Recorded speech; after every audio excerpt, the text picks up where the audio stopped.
MLC కవిత సంచలన ఆరోపణలు చేశారు. కవిత అనధికారికంగా కాంగ్రెస్ సభ్యురాలు అన్నారు మల్లన్న. ఇంతకు ముందే ఆమె కాంగ్రెస్ లో చేరటం ఖరారైందని, మొన్నటి మంత్రివర్గ విస్తరణలో కవిత కూడా ప్రమాణం చేయాల్సిండగా చివరి నిమిషంలో ఆగిందని ఆరోపించారు మల్లన్న.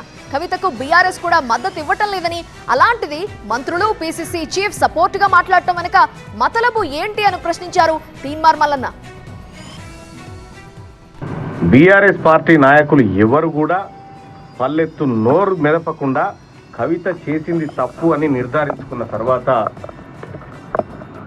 ఆమెకు ఎవరు మద్దతు చేయకుండా ఉన్నటువంటి పరిస్థితుల్లో కాంగ్రెస్ పార్టీ నాయకులు మహేష్ కుమార్ గౌడ్ గారు, పొన్నం ప్రభాకర్ గారు ఇలాంటి వాళ్ళు ప్రెస్ మీట్ పెట్టి కల్వకుంట్ల కవితకు మేము అండగా ఉన్నామని మాట్లాడడం అంటే ఇక ఇంతకు మించిన దౌర్భాగ్యం ఇంకొకటి లేదు.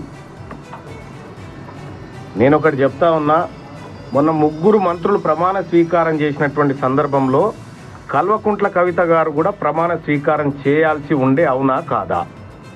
కాంగ్రెస్ పార్టీలో కల్వకుంట్ల కవిత గారు జైన్ కావడానికి రంగం సిద్ధమైందే. ఇప్పటికి కూడా ఆమె కాంగ్రెస్ పార్టీ అనధికారిక అనుబంధ సభ్యురాలుగా కొనసాగుతూ ఉంది. ఇది స్పష్టమవుతా ఉంది.